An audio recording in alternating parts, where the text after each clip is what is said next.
निश्चय ही किसी दर्द भरी चीख से मेरी नींद खुली थी। मैं हड़बड़ाकर उठ बैठा। कमरे में गहन अंधेरा था। चारों ओर नीरवता व्याप्त थी। कुछ देर बैठा रहा, फिर सोने का उपक्रम करने लगा, लेकिन काफी चेष्टा करने के बाद भी नींद नहीं आई मुझे। सवेरा हुआ। विपिन बाबू आए। फिर उन्होंने बताया कि दोपहर के भोजन के बाद राजकुमारी आपसे मिलेंगी। तब तक मैं उनकी लाइब्रेरी और संग्रहों को देख लूं। नहा धोकर नाश्ता करने के पश्चात मैं राजकुमारी की लाइब्रेरी और संग्रह देखने गया। ऊपर की मंजिल में बाईं ओर हॉलनुमा दो बड़े बड़े कमरे थे, जिनकी खिड़कियां घाटियों की ओर खुलती थी। कमरे के फर्श पर कालीन बिछे थे। बीच में काफी लंबी चौड़ी मेज रखी हुई थी। उसके चारों ओर कुर्सियां थी। मेज के ठीक ऊपर एक बड़ा सा झाड़ फानुस लटक रहा था। कमरे के चारों ओर दीवारों में लगी हुई काफी ऊंची ऊंची अलमारियां थी, जिनमें कांच के पल्ले लगे हुए थे। उन तमाम अलमारियों में कपड़ों की जिल्दों में बंधी हुई ढेरों पुस्तकें रखी हुई थी। कुछ पुस्तकें अंग्रेजी तथा संस्कृत की थी और कुछ थी हिंदी की, मगर सब थी योग एवं तंत्र से ही संबंधित। उनमें से कुछ पुस्तकें काफी पुरानी तथा हस्तलिखित थी। राजकुमारी का वो दुर्लभ तंत्र साहित्य देखकर मुझे चौंक जाना पड़ा। जब मैं दूसरे कमरे में गया, वहां का दृश्य देखकर एक बार की स्तब्ध रह गया मैं। कमरे के चारों ओर दीवारों पर लकड़ी के रैक लगे हुए थे। एक रैक पर भिन्न भिन्न जानवरों तथा पशुओं के सिर रखे हुए थे। दूसरी ओर रैक पर जंगली पक्षियों के कंकाल पड़े थे। एक रैक पर तो मनुष्य की अस्थियां और तमाम खोपड़ियां थी। 4-5 नर कंकाल भी दीवारों से झूल रहे थे। सहसा मेरी चीख निकलते निकलते रह गई। एक लंबे चौड़े संदूक में किसी व्यक्ति की लाश रखी हुई थी। लाश बिल्कुल नंगी थी और किसी पीले द्रव में डुबोई हुई थी। नजदीक जाकर देखा तो किसी सन्यासी की लाश थी। सिर मुंडा हुआ था। गले में स्फटिक तथा रुद्राक्ष की माला पड़ी हुई थी। मस्तक पर लाल सिंदूर का टीका लगा हुआ था, मानो वो किसी गहरी निद्रा में सो रहा हो। समझ में नहीं आया मुझे।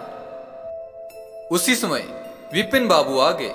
बोले कि आप भोजन कर ली, राजकुमारी से मिलने का समय हो गया है। अब एक बात पूछ सकता हूं मैं?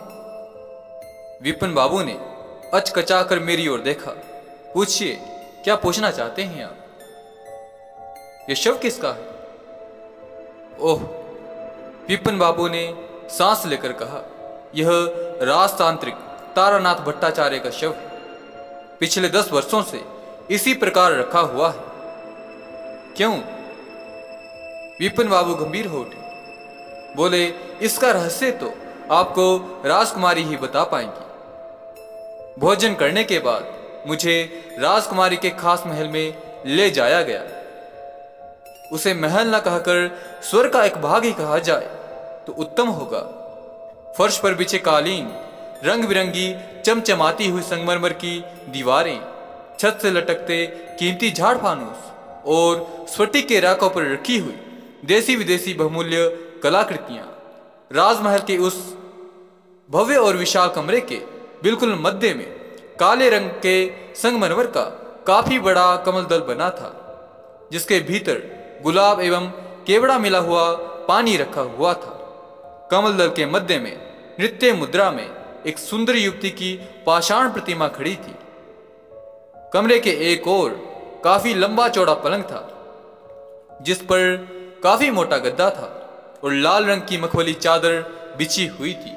उसी पलंग पर मसनद के सहारे राजकुमारी चारुलता देवी अधलेटी बैठी हुई थी। दरवाजे पर झूलते हुए रेशमी पर्दे को हटाकर मैं कमरे में घुसा तो मेरी सबसे पहले नजर राजकुमारी पर ही पड़ी। उसके रूप और यौवन को देखकर मैं ठगा सा रह गया। वैभव और विलास की सामग्री से सुसज्जित उस रंगमहल में राजकुमारी किसी अप्सरा की भांति प्रतीत हो रही थी। वो अपनी उम्र से कम लग रही थी और यौवन गदराया हुआ था। उसने अद्भुत श्रृंगार कर रखा था। उसके झीने वस्त्रों में उसका हर रंग स्पष्ट झलक रहा था। मुझे देखकर राजकुमारी धीरे से मुस्कुराई, फिर अभिवादन करके उसने पलंग के सामने रखी कुर्सी पर बैठने का इशारा किया। मैं बैठ गया। कुछ ही क्षणों के बाद एक परिचारिका ने स्फटिक की थाली में विदेशी शराब की बोतल और पन्ने की 2 कटोरियों में मदिरा डाली। कटोरी लेते समय राजकुमारी की उंगलियों से मेरा स्पर्श हो गया। ऐसा लगा मानो पूरा शरीर झंझना उठा हो। भारती में प्रकाशित आपका लेख बड़ा प्रभावशाली था।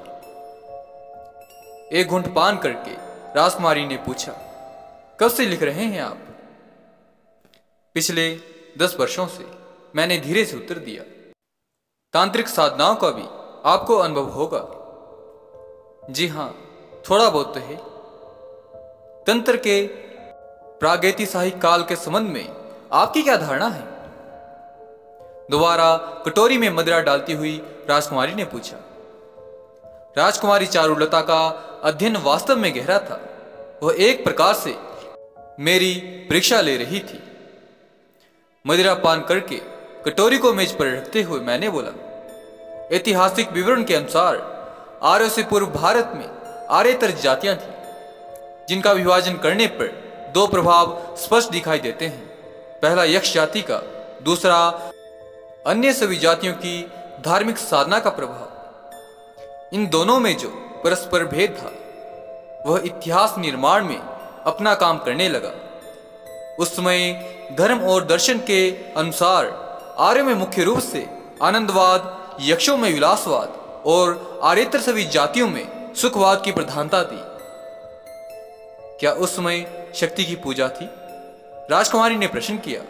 जी हां, वेदों में प्रकृति की जिन शक्तियों का वर्णन किया गया है, उन दिनों उन शक्तियों की पूजा होती थी, मगर उसका रूप तीनों जातियों में भिन्न था। आर्यों में वह पुरुष शक्ति के रूप में, यक्षों में स्त्री शक्ति के रूप में और आर्येतर जातियों में पुरुष पराक्रम के रूप में थी। जहां योग और तंत्र का प्रश्न है, प्रारंभ में केवल आर्येतर जातियों में ही था, बाद में अन्य जातियों ने भी उसे स्वीकार किया। क्षण भर रुका। राजकुमारी चारुलता मुझे उत्सुकतावश सुनती रही।